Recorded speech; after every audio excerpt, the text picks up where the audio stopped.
जबलपुर बरगी बांध में कैसे हुआ क्रूज हादसा? जब पानी में समा रहे थे लोग, उस वक्त क्या कर रहा था क्रूज का पायलट? किनारे से लोग लगा रहे थे आवाजें, लेकिन खतरनाक लहरों के बीच क्रूज को क्यों लेकर पहुंचा था कैप्टन? बरगी बांध में क्रूज डूबा या फिर डुबोया गया? हादसे से 5 मिनट पहले क्या हुआ था? जांच में हुए 3 बड़े खुलासे।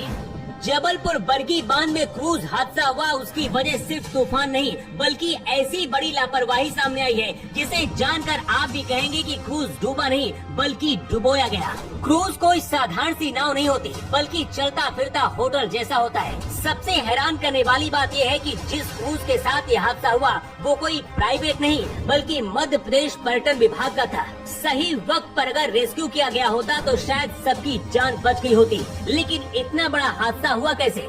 गलती किसकी है? बाहर से लोग जब क्रूज के पायलट को रोक रहे थे, तूफान बहुत तेज है, अंदर लेकर मत चलो, फिर वो तूफान के बीच गहराई में क्यों लेकर गया? मौत के मुंह से बचे हुए लोगों ने हैरान करने वाला खुलासा किया है। क्रूज से जिन लोगों को रेस्क्यू किया गया उन्होंने बताया है कि किनारे पर मौजूद स्थानीय लोग और खुद पर्यटकों ने चिल्लाकर क्रूज ऑपरेटर को नाव किनारे लगाने के लिए कहा था। ऑपरेटर ने मौसम खराब होने के बावजूद यात्रियों की चीख पुकार और किनारे से दी जा रही चेतावनियों को अनसुना कर दिया और क्रूज को बीच लहरों में ले गया।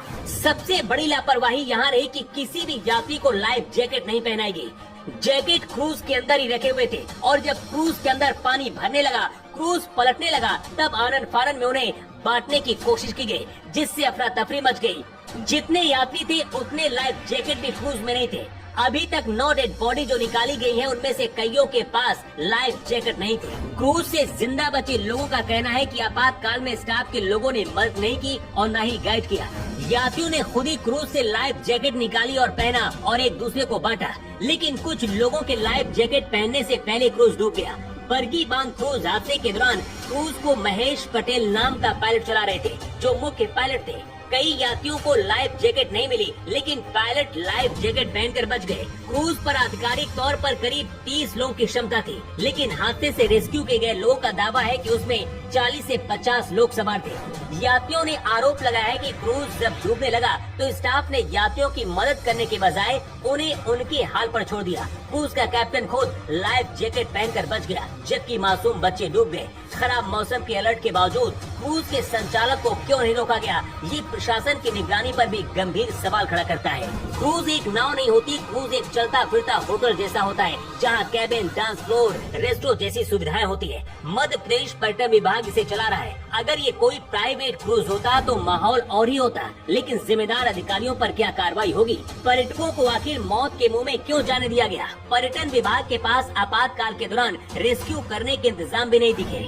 शुरुआती घंटों में गहरे पानी में डूबे क्रूज को काटने या फिर खींचने के लिए जरूरी मशीनरी जैसे कि गैस कटर और हाइड्रोलिक क्रेन समय पर उपलब्ध नहीं हुई। वक्त रहते अगर रेस्क्यू होता तो शायद सबकी जिंदगी बच सकती थी। क्रूज में सवार क्रू को तैरना आना चाहिए, तभी वो दूसरों की मदद कर पाएंगे, लेकिन यहाँ पर उल्टा हुआ। क्रू ही नहीं बल्कि पायलट महेश भी क्रूज को छोड़कर खुद लाइफ जैकेट पहनकर बच गए। नियमों के अनुसार क्रूज चलने से पहले सबको लाइफ जैकेट पहनाना चाहिए था, लेकिन ऐसा नहीं हुआ। और तूफान के दौरान क्रूज को क्यों लेकर पायलट गया? सबसे बड़ा सवाल ये है।